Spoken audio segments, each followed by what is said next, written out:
지존자여 시편금과 비파와 수금으로 여호와께 감사하며 주의 이름을 찬양하고 아침마다 주의 인자하심을 알리며 밤마다 주의 성실하심을 베품이 좋으니이다. 여호와여 주께서 행하신 일로 나를 기쁘게 하셨으니 주의 손이 행하신 일로 말미암아 내가 높이 외치리이다. 아멘.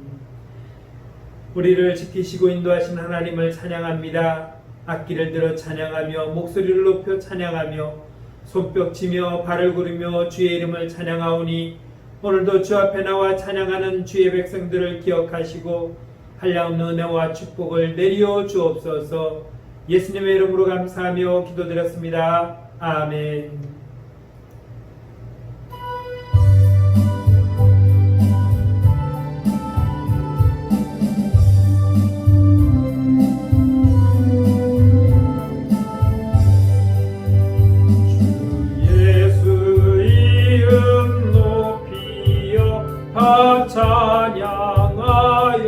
찬양하여라. 금별유관을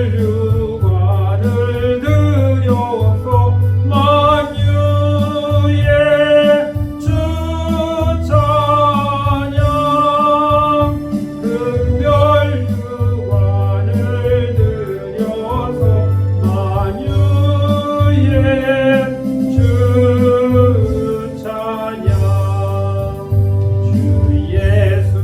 당한 고난을 못 잊을 죄이나 내 귀한 몸에 바쳐서 만유의 주 찬양. 내 귀한 몸에 바쳐서 만유의 주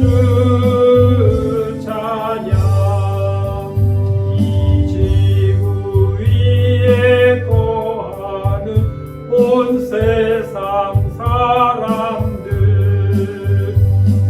그신 위엄 높여서 만유의 주 찬양. 그신 위엄 높여서 만유의 주 찬양.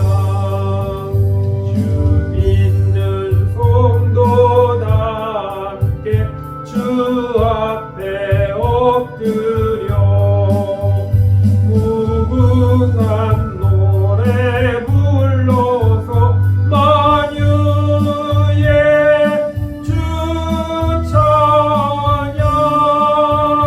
무궁한 노래 불러서 만유의 주 찬양.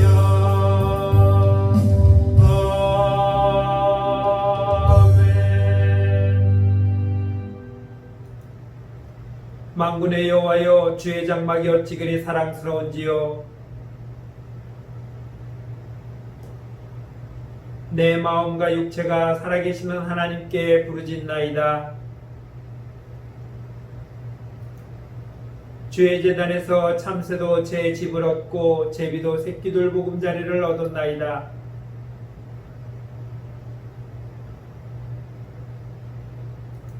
주께 힘을 얻고 그 마음에 시온의 대로가 있는 자는 복이 있나이다. 그곳에 많은 샘이 있을 것이며 이른 비가 복을 채워주나이다.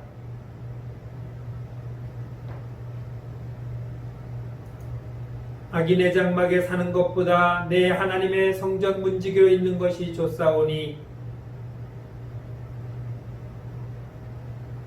아멘.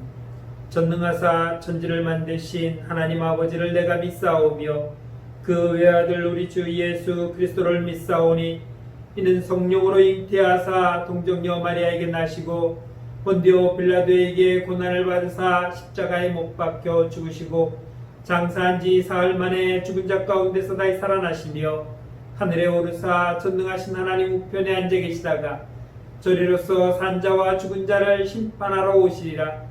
성령을 믿사오며 거룩한 공회와 성도가 서로 교통하는 것과 죄를 사하여 주시는 것과 몸이 다시 사는 것과 영원히 사는 것을 믿사옵나이다. 아멘.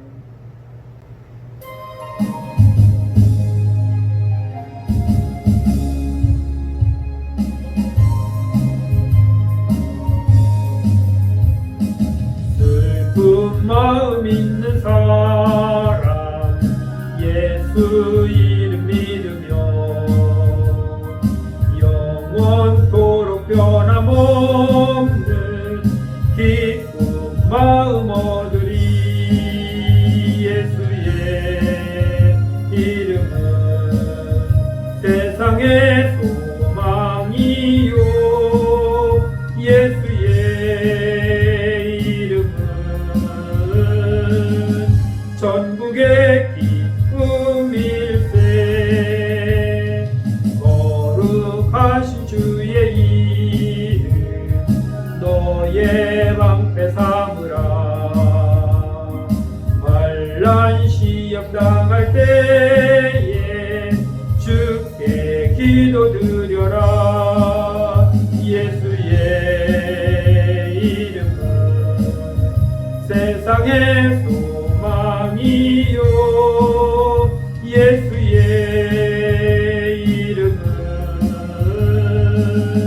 전국의 기쁨일세. 존귀하신 주의 이름 우리 기쁨되도다. 주의 품에 안길 때에 기뻐 찬송 부르리. 예수의 이름은 세상의 소망이요 예수의 이름은 전국의 기쁨일세.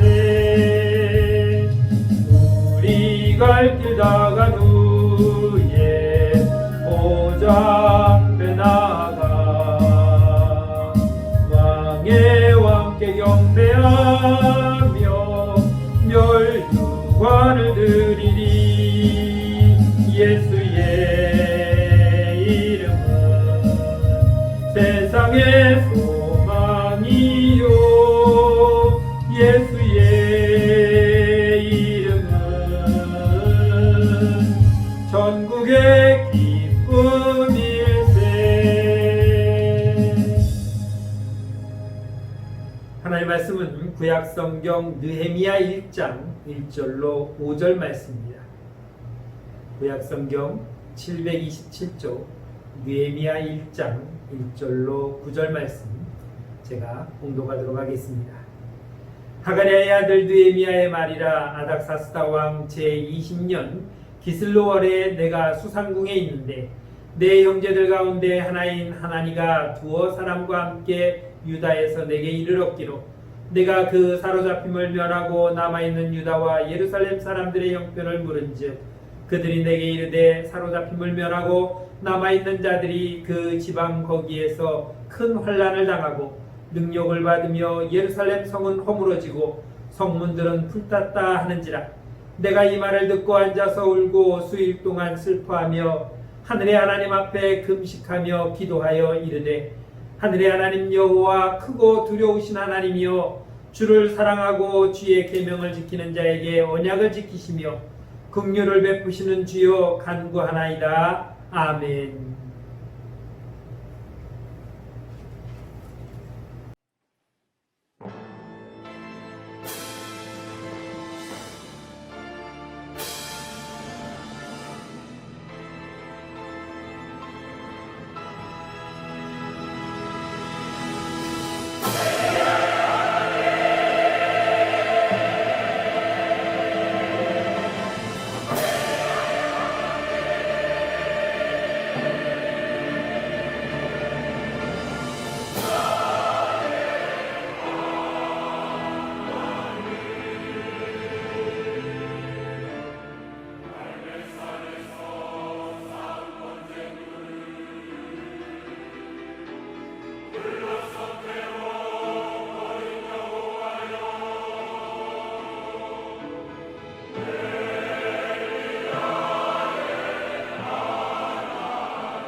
바벨론 시대를 어떻게 살아야 하겠는가? 지금 계속해서 몇 주 동안 이 물음을 가지고 하나님 말씀을 살펴보고 있습니다.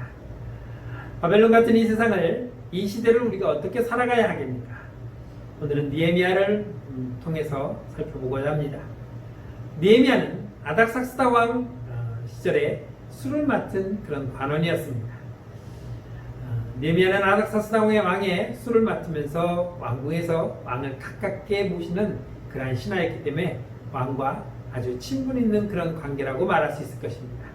그래서 오늘 제목을 수상궁의 느헤미야라고 그렇게 제목을 잡았습니다.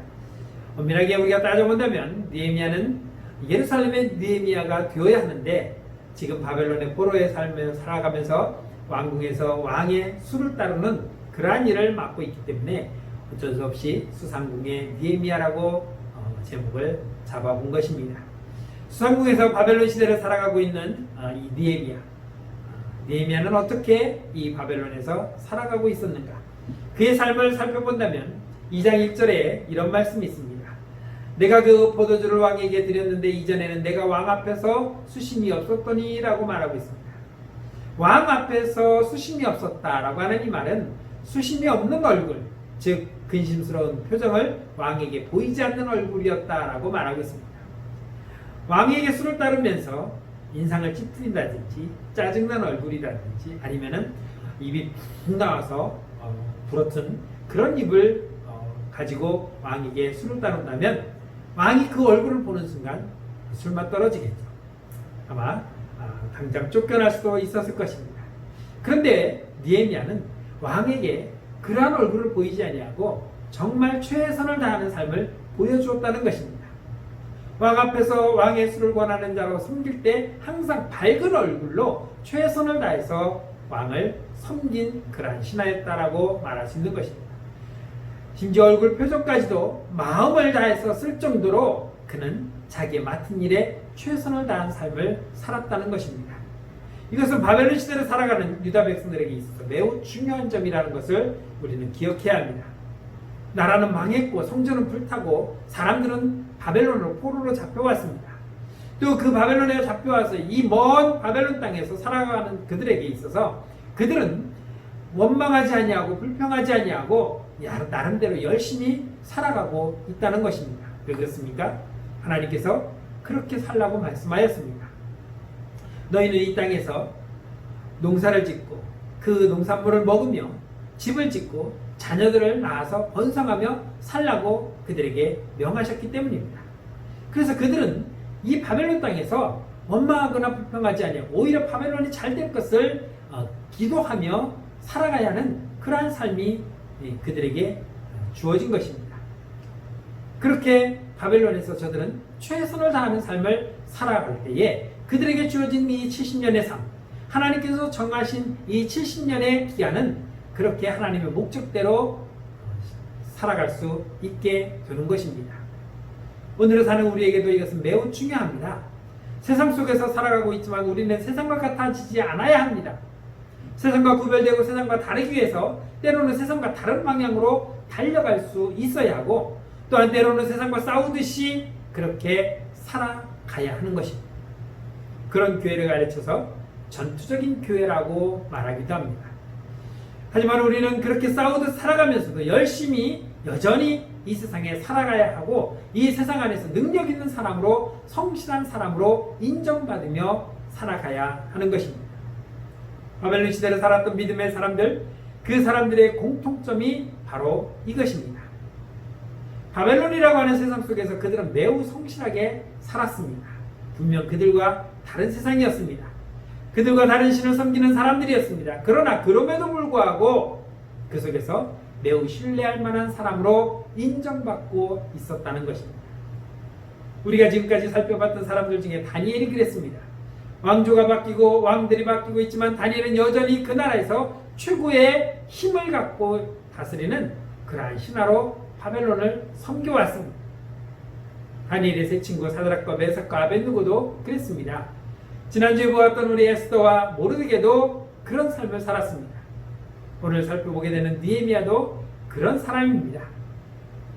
마음을 다해서 이방의 왕들, 유다에 패망하게 만들었던 그 나라의 왕들을 오히려 더 열심히 성심껏 섬기고 있다는 것입니다.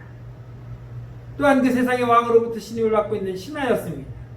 그렇게 살면서도, 그렇게 살아가면서도 세상 속에서 높이 인정을 받을 정도로 열심히 살아가면서 세상 속에서 열심히 살아야 한다고 하는 그 이유와 핑계로 하나님 앞에서 대충대충 살지 않았습니다. 세상에서 인정받으며 세상에서 높임받는 그런 삶을 열심히 살기 위해서 하나님을 섬기며 하나님을 예배하며 하나님에 대해 수종되는 일을 대충 하지 않았다는 이야기입니다. 여러분, 우리는 하나님의 사람으로서 이렇게 대충 살아서는 안 되는 것입니다. 우리에게 맡겨진 사명을 잘 감당하기 위해서 우리는 하나님 앞에 예배도 대충 드려서는 안 되고, 또한 기도도 찬양도 대충 해서는 안 되며 예물도 대충 드려서는 안 되는 것입니다. 다니엘은 어떤 상황에서도 하나님을 향하여 엎드려 하루 3번씩 기도하는 것을 멈추지 않았습니다. 그는 최선을 다해서 이방의 그 여러 왕주의 왕들을 계속해서 섬기고 있었지만, 하나님을 향해 엎드리는 기도하는 것이 죽기를 각오해서라도 그렇게 기도하는 것이 다니엘에게 있어서는 포기할 수 없는 신앙이었기 때문인 것입니다. 왕이 세운 그 금신상을 향해 모두가 다 엎드려 절을 할 때 꼿꼿이 서 있는 세 사람은 도저히 감출 수 없는 상황이었습니다. 숨을 곳도 없었습니다. 그리고 그렇게 서 있는 선택과 결과는 풀문불에 던져지는 것이었습니다. 하지만 그럼에도 불구하고 사드락과 메삭과 아벳느고는 그들 자신이 하나님을 섬기는 거룩한 하나님의 백성인 것을 버릴 수가 없었다는 것입니다. 우리가 바벨론 시대를 살펴보는 이유가 바로 여기에 있습니다. 이 세상에서 우리는 최선을 다해야 합니다.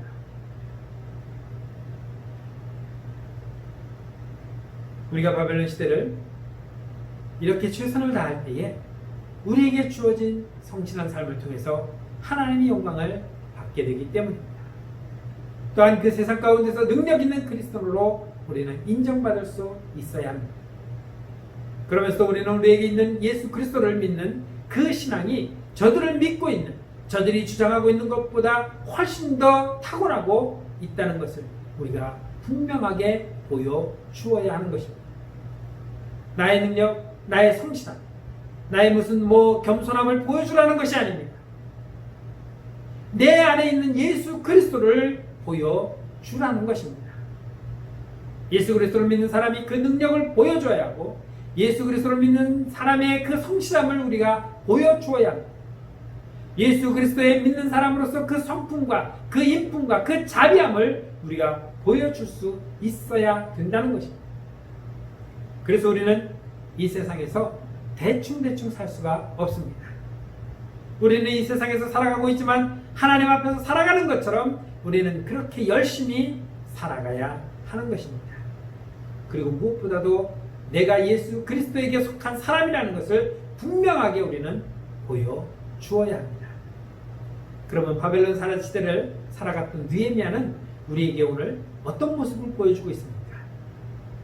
이제 우리 영적 바벨론 시대를 살아가고 있는 저와 여러분들은 오늘 어떤 시대를 살아가고 있어야 하며 어떻게 살아야 되는가를 한번 같이 생각하며 은혜를 나누고자 합니다.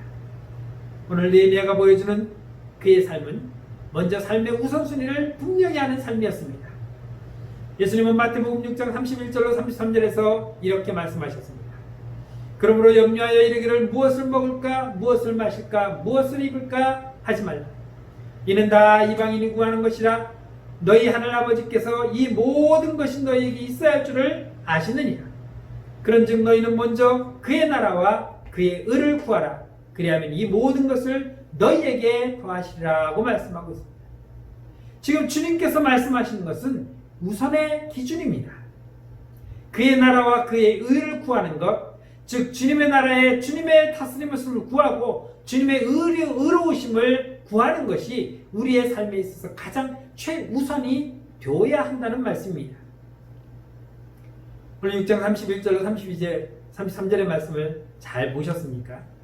지금 주님께서 이 말씀을 하시면서 이방인들이 구하는 것과 비교해서 우선이 되어야 한다고 분명하게 말씀하고 있습니다.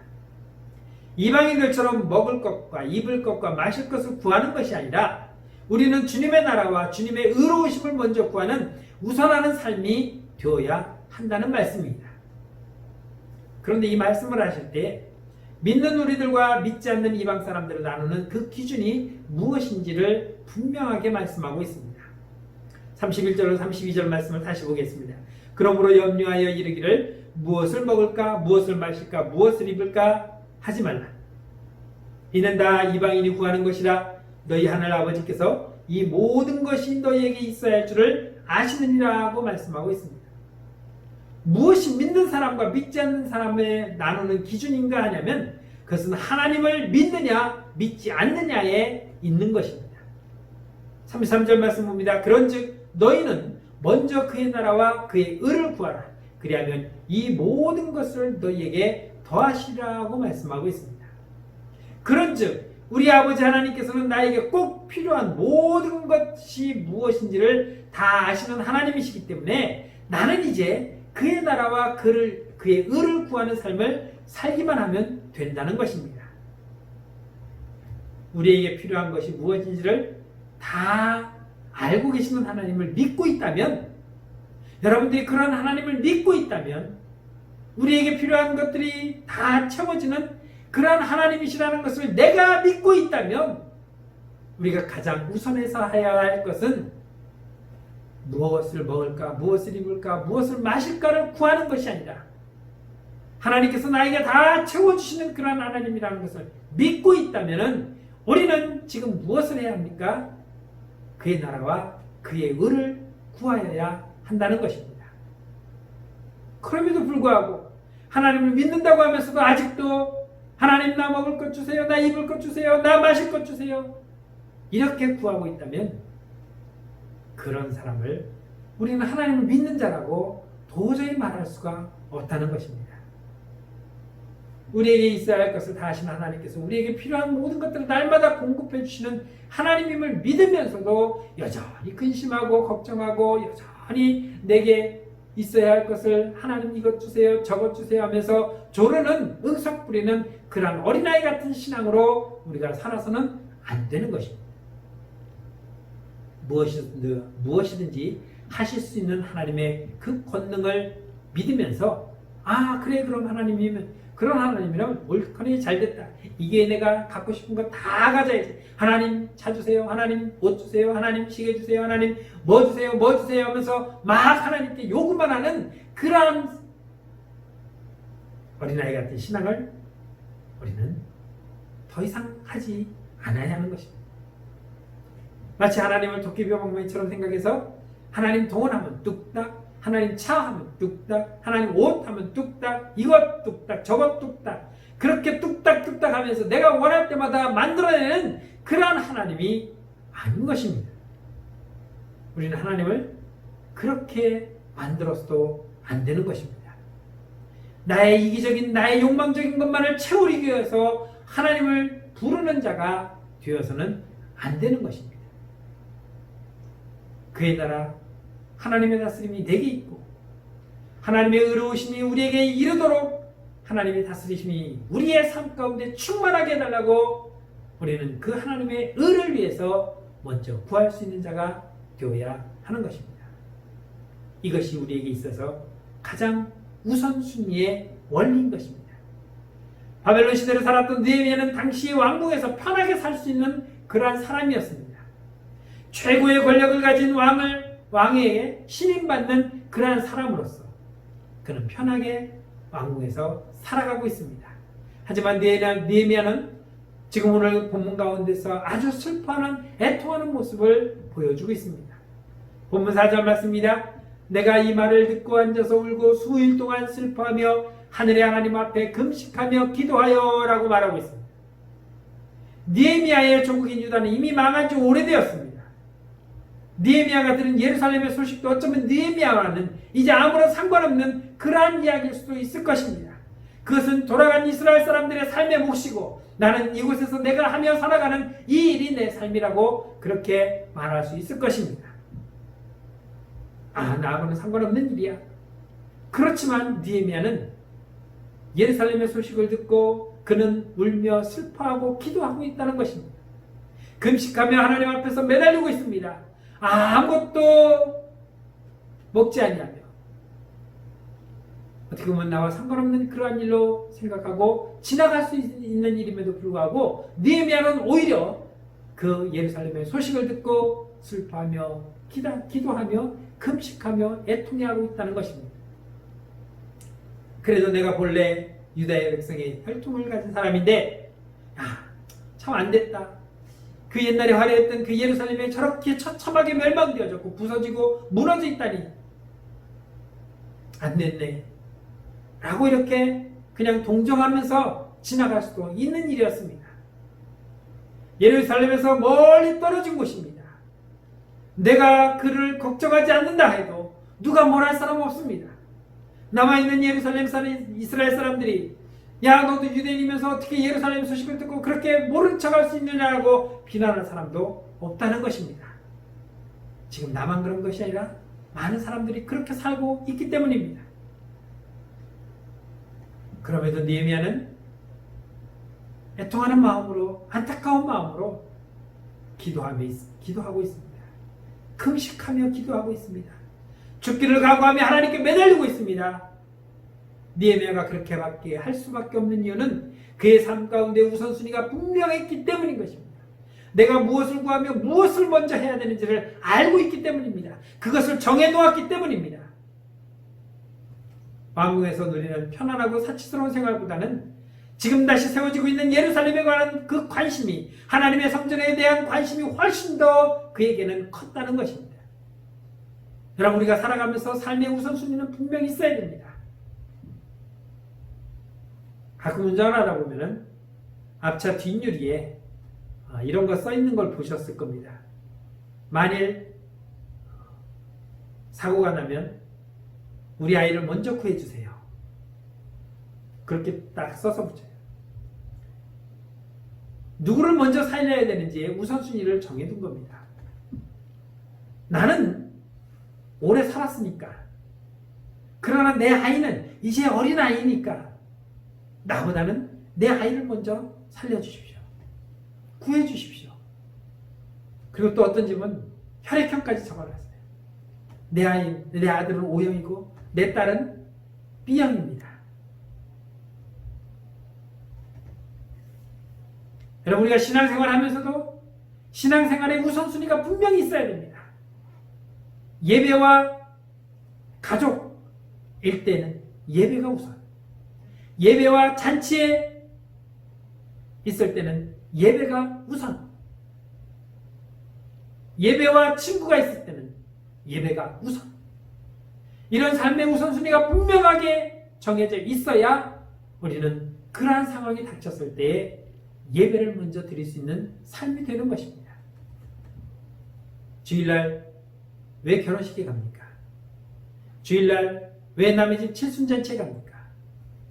주일날 왜 친구들과 동창회 모임을 갖고 왜 친구들과 여행을 갑니까? 우선순위가 잘못 짜여져 있기 때문인 것입니다. 내 삶에 있어서의 가장 첫 번째 우선순위는 하나님이 아니라 나이기 때문에, 그래서 내가 먼저라는 생각으로 우선순위를 만들어 놓았기 때문에 예배보다는 나, 하나님보다 나, 예수님보다 나, 기도보다 나, 내가 우선에 잡혀 있게 된 것입니다. 그러나 느헤미야는 그렇지 않았다는 것입니다. 왕궁에서 권력을 누리며 왕 옆에서 편안하게 살아갈 수 있을 것입니다. 그러나 그에게 있어서는 안타까운 예루살렘에 더 먼저 마음에 쓰였고, 그래서 죽기를 각오하고 그 예루살렘을 가기 위해 노력하고 있는 것입니다. 만약 오늘 내게 있는 것을 누리는 삶, 먹고 마시며 사는 삶을 원하는, 먼저 구하는 그런 가치관을 가진 사람이 있다면 그는 예루살렘의 이런 소식을 듣고도 울며 슬퍼한 이유가 하나도 없었을 것입니다. 왕궁을 떠나 그 황폐한 곳, 폐허가 된 그 예루살렘으로 돌아갈 수 있도록 지금 왕에게 그는 간청하고 있습니다. 왕이 들어도 야 거기 네가 왜 가냐? 네가 거기 가서 뭐 하려고? 그냥 여기서 편하게 살아. 내가 잘 돌봐줄게. 라고 아마 회유됐을 것 같습니다. 그럼에도 불구하고 느헤미야는 아닙니다. 나는 예루살렘으로 가겠습니다라고 왕에게 간청하고 있다는 것입니다. 돌아가서 하나님 나라가 망한 그 환란을 막으려고 하고 돌아가서 고생하는 그 고통 가운데서 있는 고난 가운데 있는 하나님의 백성들과 함께 있기를 원하고 있는 것입니다. 자신의 안위보다 자신이 누리는 그 편안함보다 하나님의 나라가 하나님의 나라의 그 백성들이 그에게 있어서는 먼저라는 것입니다. 느헤미야에게는 이처럼 우선의 기준, 우선의 순위가 분명했습니다. 이것은 우리가 우리 하나님을 어떤 분으로 믿느냐에 따라서 나오는 우리의 삶의 분명한 가치의 기준인 것입니다. 우리에게 있어야 할 것이 무엇인지를 다 아시는 우리 하나님이시라는 것을 우리가 믿고 있다면 우리의 필요를 다 채워줄 수 있는 전능하신 하나님의 그 권능을 믿는 그런 믿음의 믿음이 우리에게 있다고 한다면 우리는 얼마든지 옳은 선택과 바른 결정을 할 수 있는 것입니다. 바벨론 같은 세상을 살아가고 있지만 우리의 삶의 우선순위가 분명하며 믿음의 바른 삶을 살아가는 하나님의 나라에 헌신하며 살아가는 성도가 되시기를 주님의 이름으로 축원합니다. 두 번째는 하나님의 약속을 믿어야 합니다. 하나님의 약속에 대한 믿음과 하나님의 약속이 성취될 것이라고 하는 기대감이 우리에게 있어야 합니다. 느헤미야는 기도의 사람이었습니다. 그의 기도가 이렇게 시작됩니다. 5절 말씀입니다.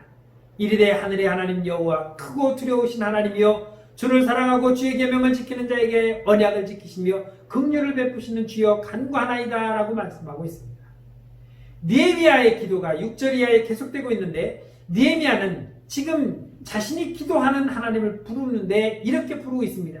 주를 사랑하고 주의 계명을 지키는 자에게 언약을 지키시고 긍휼을 베푸시는 주님이라고 부르고 있습니다.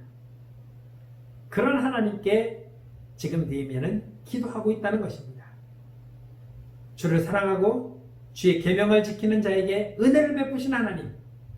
다시 말하면 주님을 사랑하지 아니하고 계명을 지키지 않는 자에게 하나님은 은혜를 베풀지 않는 하나님입니다. 그렇기 때문에 우리는 나에게 은혜를 베푸시는 하나님으로 내가 만들려면 내가 하나님을 사랑하고 그의 계명을 지키는 자가 될 때에 우리는 하나님께 은혜를 구할 수 있는 것입니다.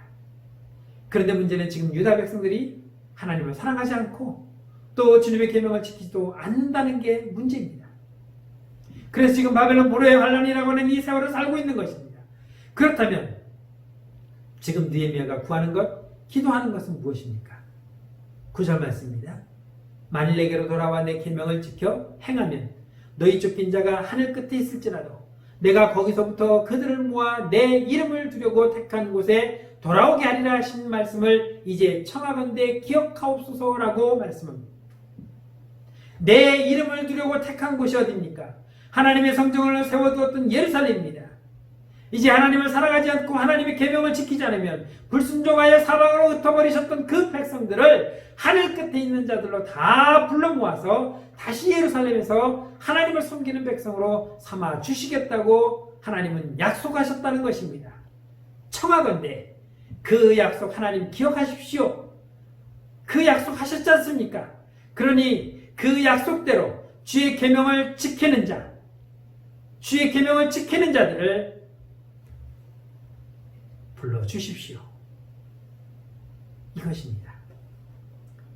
만일 내게로 돌아와 내 계명을 지켜 행하면이라고 하는 것이 바로 이것입니다. 하나님께로 돌아와 회개하고 또한 하나님께 돌아와 하나님 말씀에 순종하는 것, 이것이 바로 그것입니다. 그래서 느헤미야는 이렇게 표현할 수 있습니다. 하나님께서 회개하는 자에게 용서를 약속하셨잖아요. 회개하는 자에게 회복을 약속하셨지 않습니까? 하나님께서 분명히 그렇게 말씀하셨고 분명히 그렇게 약속하셨습니다. 하나님, 이제 하나님 앞에 엎드려 회개하는 우리를 용서해 주시고 이 나라 이 민족을 회복시켜 주십시오. 그 약속 하나님이 하셨고 기억하시지 않습니까? 그래서 제가 그 약속대로 지금 기도하고 있습니다 라고 하는 이 느헤미야의 기도인 것입니다. 사실 이 세상을 이길 수 있다고 자신할 수 있는 사람은 아무도 없습니다. 우리 힘으로는 이길 수 없는 큰 성 바벨론과 같은 세상에 우리는 살아가고 있습니다. 우리는 그 속에서 실패하며 살아왔습니다. 거룩함을 지키기보다는 세상 속에서 적당히 타협하고 또 거룩함을 선포하기보다는 그 속에서 적당히 슬쩍 묻혀서 섞이며 타협하며 그렇게 살고 있습니다. 남들이 하면 남들도 다 하는데요 뭐 핑계를 대고 싶고 혹은 누가 실수해서 넘어지고 그러면 저 사람도 넘어지잖아요. 내 안에 있는 약한 정욕을 정당화하려고 한 것이 우리는 사실입니다. 그러면서 우리는 믿는 하나님, 믿는 사람들 속에서도 적당히 섞여서 교회 출입하고 예배도 적당히 드리려고 하는 그런 사람으로 우리가 살아가고 있지 않습니까? 그러나 이것은 결코 아닙니다. 그렇게 하는 것은 믿음으로써 올바른 자세가 아닙니다. 두렵지만 우리가 하나님 앞에서 불순종하였음을 우리는 인정할 수 있어야 됩니다. 우리의 생각과 우리의 행동이 잘못되었고 우리의 삶이 하나님 앞에서 겸손하지 못했고 우리의 삶이 세상 앞에서 거룩하지 못했음을 우리는 스스로 하나님 앞에 엎드려 고백할 수 있어야 됩니다. 그렇게 회개할 때에 하나님께로 돌아와 회개하는 이것이 바로 순종의 삶이 되는 것입니다. 이것이 바로 지금 느헤미야가 기도하고 있는 주를 사랑하고 주의 그 계명을 지키는 자, 그 지킨다는 말이 뭐냐면은 바로 이 순종을 말하고 있는 것입니다. 회개하는 것을 말하고 있는 것입니다. 내 잘못을 인정하고 나의 잘못으로 말미암아 내가 받게 될 그 무서운 형벌들을 두려워하면서 주여 나를 용서하여 주시옵소서. 예수 그리스도의 십자가의 보혈로 나의 죄를 모두 씻어 주시옵소서. 주의 보혈이 아니면 내가 소망이 없습니다. 예수 그리스도의 십자가가 아니면 나의 삶이 무슨 소망이 있겠습니까? 나는 절망뿐입니다. 주여 나를 불쌍히 여겨주시고 내게 긍휼을 베풀어달라고 애원하며 간구하는 것, 바로 이것이 우리가 하나님 앞에 돌아와 회개하는 것이며 지금 느헤미야가 그렇게 부르짖고 있는 순종인 것입니다. 용서의 약속을 믿고 회개할 때에 그때 우리는 비로소 하나님의 사랑과 긍휼을 기대할 수가 있는 것입니다.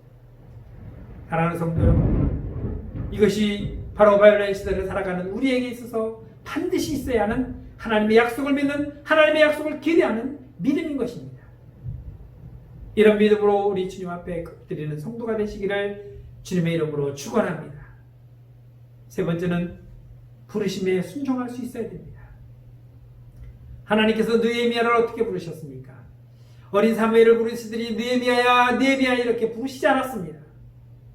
예루살렘의 비참한 소식을 듣게 하시고 그 소식을 통해서 느헤미야의 마음을 두드리시고 그 마음을 감동하시는 것으로 부르셨습니다. 그것이 과연 하나님의 부르심인지 분명히 알기는 어려웠을 것입니다. 이게 하나님의 뜻인가? 이 하나님의 음성인가? 불분명할 수 있었을 것입니다. 하지만 느헤미야는 그 마음의 감동을 하나님께서 감동하시는 것을 거부하지 않았습니다. 가끔 하나님께서 나에게 감동하시면 여러분 그것을 거부하지 마십시오. 그 마음이 내게 생겼다면 빨리 그대로 행하십시오. 생각하면 멈칫하게 되고 멈칫하게 되면 안 하게 됩니다. 그러니 하나님께서 내게 어떤 생각을 딱 주셨다면 이건 하나님이 내게 감동하신 거구나 라고 부지런히 하십시오. 이게 긴가민가 물어보고 생각해보고 확인해보고 그러다 보면 싹 식어져 버립니다. 그리고 하나님은 나를 통해서 하시는 것이 아니라 다른 사람을 통해서 그 일을 행하실 것입니다. 그래서 우리는 하나님의 감동을 외면하면 안 됩니다. 느헤미야는 그 하나님의 감동을 외면하지 않았습니다. 소식을 듣게 된 예루살렘에 대한 그 처참한 장면을 떠올리면서 흐르는 눈물을 막지 않았습니다. 상상했습니다. 예루살렘이 불타고 성문도 다 불타고 성벽은 다 무너져 내리고 성전도 불타 없어지고 터만 남았고 온 예루살렘이 다 초토화했다는 그 사실을, 그 모습을 한번 상상해보세요. 얼마나 가슴 아프고 찢어졌는지 그는 눈물을 흘리며 하나님 앞에 기도했다는 것입니다. 그리고 그것이 그의 마음을 움직였고 그래서 그는 그 마음으로 엎드려 하나님 앞에 매달려 금식하며 기도하였던 것입니다. 이것이 바로 하나님의 부르심에 순종하는 것입니다. 하나님께서 형아야 하고 불러야만 예 하고 내가 대답하는 것이 아니라 하나님께서 나에게 그것을 행하라고 가슴에 마음에 나를 감동하는 마음으로 움직이신다면 우리는 머뭇거려서는 안 됩니다. 머뭇거리는 순간 우리는 하나님 앞에 불순종하게 되는 것입니다. 우리는 이것을 생각해야 됩니다. 지금 유다 백성들이 하나님의 백성들이 바벨론에서 살고 있다는 것은 정상적인 상황이 아니라는 비상 상황이라는 것을 우리는 기억해야 됩니다. 하나님을 마음껏 섬기지도 못하고 바벨론 시대의 그 삶이라고 하는 것은 분명히 영적 위기의 상황인 것입니다. 우리가 이 세상을 살아가면서도 마찬가지입니다. 하나님의 백성이 세상 사람과 섞여서 살아가는 것 이 자체가 지금 정상적인 삶이 아닙니다. 우리는 세상의 악인들과 함께 살아가고 있어. 그들의 유혹과 그들의 핍박과 그들과의 환난 가운데서 우리는 살아가고 있기 때문에 더 정신을 바짝 차려야 되고 더 하나님만 바라보고 살아가야 하는 상황에 놓여 있는 것입니다. 이것이 정상적인 그러한 삶이 아니라는 것을 한시도 우리는 잊어서는 안 될 것이며 이 삶은 분명히 우리에게 위기의 삶이라는 것을 우리는 늘 기억하고 깨닫고 있어야 하는 것입니다. 이와 같은 비상황 상황에서 이와 같은 급박한 상황 가운데서 우리는 언제든지 어디서든지 또 어떤 상황에서든지 주님이 부르시면 우리는 그 부르심에 달려 나갈 수 있어야 되는 것입니다. 문제는 나에게 있습니다. 이 세상 속에서 바벨론과 같은 이 세상 가운데서 내가 얼마나 깨어있는 삶을 살고 있는지, 얼마나 내가 주님을 붙들고 주님을 의지하며 살아가고 있는지, 또한 오늘을 살아가고 있는 저와 여러분들의 생각이, 마음이 어떤 태도를 가지고 있는지를 우리는 살펴보아야 하는 것입니다. 그것이 제대로 되어 있지 않다면 문제입니다. 언제든지 주님이 부르시면 뛰어나갈 수 있는 그런 마음의 준비가 되어 있지 않으면 문제인 것입니다. 여러분, 군인대에 가면은 5분 대기조를 하고 있습니다. 5분 대기조는 잠잘 때도 완전 분장을 하고 잡니다. 그래서 삥 하고 벨이 울리면은 그냥 벌떡 일어나 튀어나갑니다. 총만 들고 딱 튀어나가면 이미 차는 준비되어 있고 그 차에 올라가서 붕 떠나서 작전 지역으로 달려나가는 게 5분 대기조입니다. 이 5분 대기조는 적이 침투해 왔을 때에 가장 먼저 튀어나가서 일단 적을 막아내는 것입니다. 왜?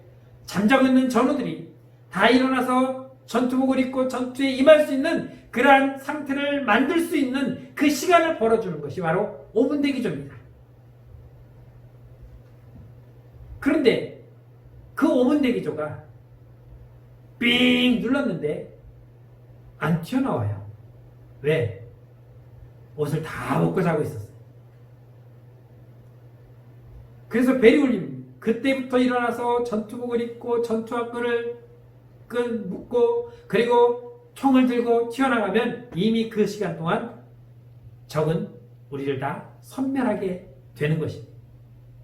우리가 영적으로 5분 대기조처럼 주님이 언제 어느 순간에 나를 불렀을 때에 예 주님 여기 있습니다 하고 내가 튀어나갈 수 있는 그런 마음의 준비가 되어 있지 않으면 문제라는 것입니다. 마지막 때가 가까워오니 너희는 깨어 근신하며 그날을 맞을 준비를 하라고 했는데 그냥 누워서 잠만 잔다면 문제인 것입니다. 지혜로운 다섯 처녀처럼 등과 기름을 따로 준비해서 언제든지 주님이 오시면 바로 기름을 넣고 불을 밝혀 주를 맞이할 수 있는 그러한 마음의 준비가 우리에게 있어야 하는 것입니다.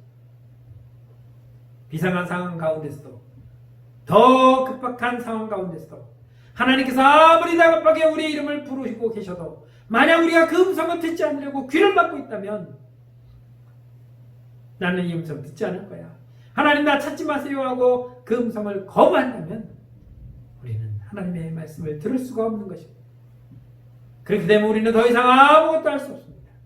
하나님의 말씀을 듣지 못하니 하나님이 주는 어떠한 감동도 우리 안에서 일어날 수 없는 것이고 하나님께서 주는 감동을 듣지 못하고 하나님이 그 마음의 음성을 듣지 못하니 우리 안에서 어떠한 결단도 나타날 수 없고 순종의 삶도 나타날 수가 없는 것입니다. 하나님께서 부르실 때에 감동하실 때에 예 주님 제가 여기 있습니다 말씀하십시오라고 대답하고 언제든지 순종하고 달려나갔을 때에 그때 우리는 하나님의 음성을 생이한 음성으로 말씀하시는 그 하나님의 음성을 들을 수가 있는 것입니다. 우리의 삶 가운데서 환경 가운데서 말씀하시는 그 하나님의 음성을 우리는 분명히 듣고 보게 될 것입니다. 우리 모두 그와 같은 하나님의 부르심에 순종하여서 하나님의 뜻에 위해 쓰임받는 복되고 거룩한 하나님의 성도들이 되시기를 주님의 이름으로 간절히 축원합니다. 기도하겠습니다. 참 좋으신 하나님, 은혜를 감사합니다. 바벨론에 살았던 느헤미야가 그의 삶의 우선이었던 하나님의 나라와 하나님의 백성을 먼저 기억하고 그곳으로 달려가기 위하여 엎드렸던 것처럼 바벨론과 같은 이 세상을 살아가는 주의 백성들이 언제든지 주님의 말씀에 눈을 뜨고 귀를 기울여 주의 음성을 듣고 주님 앞에 달려가는 주의 백성들이 되기를 원합니다. 오늘도 우리에게 간섭하시고 오늘도 우리에게 말씀하시고 오늘도 우리에게 명령하시는 그 하나님의 말씀과 음성을 듣고 주 앞에 나가는 주의 거룩한 성도들이 되기를 원합니다. 우리의 삶의 우선에서 내가 아니라 하나님, 친구가 아니라 하나님, 이 세상이 아니라 하나님이 먼저라는 사실을 우리의 삶의 우선으로 두고 언제든지 그 삶의 우선순위를 정하여 살아가는 주의 거룩한 백성들이 되게 하여 주옵소서. 예수님의 이름으로 감사하며 기도드렸습니다. 아멘.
참 좋으신 하나님, 은혜를 감사합니다.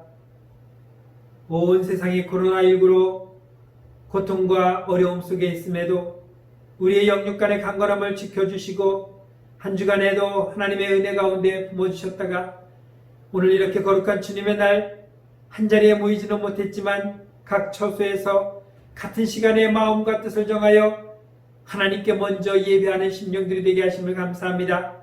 하나님의 앞에 늘 우선순위의 삶을 살아가는 주의 백성들이 오늘도 주님 앞에 나와 예배할 때에 빈손으로 오지 아니하고 우리의 심령에 귀한 예물을 준비하여 드립니다. 11조를 하나님의 것으로 알고 구별해 드리는 심령들에게 하늘에 쌓을 곳이 없도록 채워주는 역사가 있게 하여 주시고 그 은혜를 받으며 그 은혜 가운데 범사에 감사하는 성도들이 되게 하여 주옵소서. 우리가 하나님의 뜻대로 살아가는 귀한 주의 백성들, 목적을 가지고 주님 앞에 귀한 예물 드립니다. 쓰여지는 곳곳에서 하나님의 나라가 세워지며 하늘의 뜻이 이 땅에 이루어지는 놀라운 역사로 놀라운 축복의 은혜가 있게 하여 주옵소서. 마음과 정성을 다하여 귀한 예물 드렸사오니 아버지 하나님, 그 예물 위에 드린 손길마다 복의 복을 더하여 주시고 정말 저들의 떡반죽 그릇에 떡가루가 멈추지 아니하고 기름병이 마르지 않았던 사르밧 과부의 삶처럼 우리의 삶이 늘 주님이 주시는 은혜 가운데 풍요로운 삶이 되게 하여 주시옵소서. 땅끝까지 가지는 못하지만 마음과 정성을 들여서 주님 예물과 기도로 드리오니 이 선교의 예물을 통하여 주의 나라가 땅끝까지 전파되어지는 놀라운 역사가 있게 하여 주시고 아버지 하나님, 그 놀라운 소식이 먼 땅끝에서 우리에게 전하여 줄 때에 우리는 더욱더 기쁨으로 더 감사함으로 이 사역에 힘써 나갈 수 있는 은혜도 허락해 주옵소서. 부족하고 연약한 주의 백성들이 늘 언제나 주의 말씀에 순종하며 살기를 원할 때에 그 마음의 중심에 하나님의 은혜가 넘치게 하여 주옵소서. 감사드리며 예수님의 이름으로 기도드렸습니다. 아멘. 교회 소식 전해드립니다. 2020년 새해를 행하는 우리 모두의 삶이 되길 원합니다. 코로나로 인해서 함께 대면하지 못하지만 늘 서로를 위해서 기도해주고 또 안부를 묻고 함께 새로운 일을 꿈꿔나가는 올 한 해가 될 수 있도록 힘써 나가시기 바랍니다. 정부의 코로나19의 사회적 거리두기가 한 주간 더 연장이 됐습니다. 따라서 교회도 다음 주까지 비대면으로 지속적으로 예배를 드리게 됩니다. 마찬가지로 수요기도나 새벽기도회는 따로 교회에서 드리지 않습니다. 각자의 가정에서 늘 시간을 정하고 예배로 기도로 여러분들의 영적 생활을 영위해 나가시기를 다시 한번 부탁드리겠습니다. 이어서 우리가 비대면으로 예배를 드리지만 예배를 드리신 후에 매주마다 여러분들이 그 주부에 있는 농협 계좌를 통해서 헌금을 입금해 주시길 바랍니다. 나중에 다 모아서 하겠다라고 하시는 분들은 제가 나중에 검사하겠습니다. 몇 주 안 드렸으니까 몇 주 거 다 확인해서 받을 겁니다. 그러지 마시고 그주마다 조금 불편하시더라도 매주마다 예배가 끝나면 그 주 안에 입금을 꼭 해주시면 감사하겠습니다. 제가 전에 11조 감사행, 감사헌금 또 성교회물 이렇게 다 구분을 하라고 했더니 은행에 가서 하기가 좀 번거로우신 것 같더라고요. 그래서 방법을 개선했습니다. 이렇게 해주시면 되겠습니다. 내가 오늘 헌금할 금액이 총 25만 원이다 라고 했을 때에 25만 원을 이름과 함께 입금을 해주시고 그 입금 내역은 제가 여러분에게 보낸 이 단톡 전체가 들어있는 이 방에서 문자를 보내시면은 다 노출되니까 저하고 1대1로 제가 카톡을 보내놨으니까 1대1로 연결된 그곳에다가 이 항목을 적어주세요. 25만 원을 보냈는데 주일헌금이 만원, 11조가 15만원, 성교헌금이 5만원, 감사헌금이 4만원 이렇게 카톡으로 보내주시든지 아니면 문자로 보내주시든지 이것도 저것도 나는 못해요 하면은 전화를 걸어주셔서 목사님 제가 오늘 25만원 입금했는데 주일헌금 만원, 11조 15만원, 성교헌금 5만원, 감사헌금 4만원 이렇게 보냈습니다 라고 알려주시면 제가 그렇게 정리를 하겠습니다. 지난주에 그렇게 하신 분이 계셔요. 전화로 해주셨습니다. 그러니까 구분하기가 번거로우시니까 전체 금액을 그냥 입금만 해주시고 항목은 따로 저에게 문자나 아니면 전화로 알려주시면 고맙겠습니다. 다시 한번 말씀드리는데 나중에 한꺼번에 몰아서 하지 마시고 그 주마다 이번 주 건 이번 주 거, 다음 주 되면 또 다음 주 거, 그주 입금을 좀 해주시기 바랍니다. 불편하시더라도 여러분들 꼭 그렇게 해주시면 고맙겠습니다. 나라 민족을 위해서 기도해 주시고 교회 부흥과 그에 맡겨진 사명 감당을 위해서 또 선교지와 선교 사역을 위해서 영육간의 어려운 자들을 위해서 항상 여러분 잊지 않고 기도해 주시고 예배에 빠지지 마시고 비대면이라고 해서 나중에 드려야지 하지 마시고 꼭 정한 시간에 11시에 모두가 함께 드리시기 바랍니다. 미리 받았다고 해서 미리 드리지 마시고 꼭 정한 시간에 드리고 설교까지만 듣고 아니면 설교만 골라도 듣지 마시고 처음부터 축도까지 다 영상을 다 보시기를 바라겠습니다.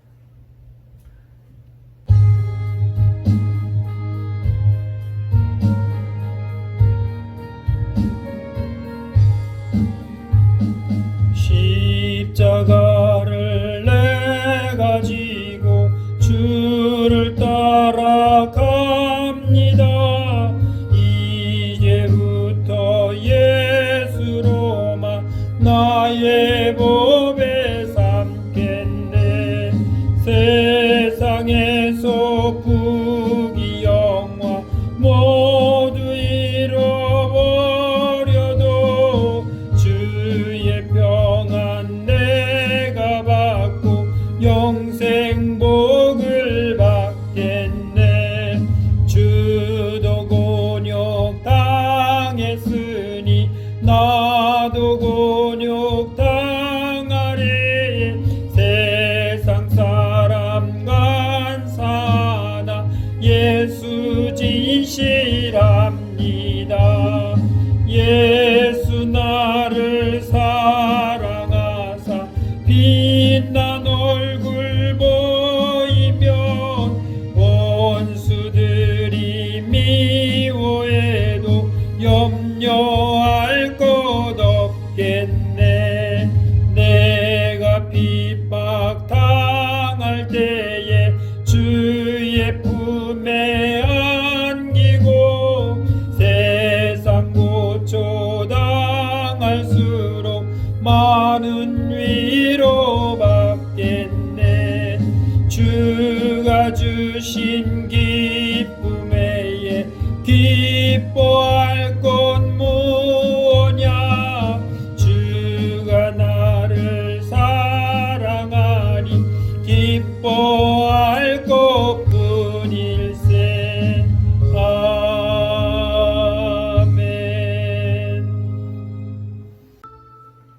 이제는 우리 주 예수 그리스도 은혜와 하나님 아버지의 넓고 크신 사랑하심과 성령님의 감화 감동 위로 역사하심이 언제나 우리의 삶의 우선순위를 하나님으로 두고 살아가기를 하지만은 주의 택한 모든 권속들 머리 위에, 저들의 가정과 생업과 직장 위에, 우리 사랑하는 모든 자녀들 머리 위에 이제로부터 영원토록 함께 계실지어다. 아멘.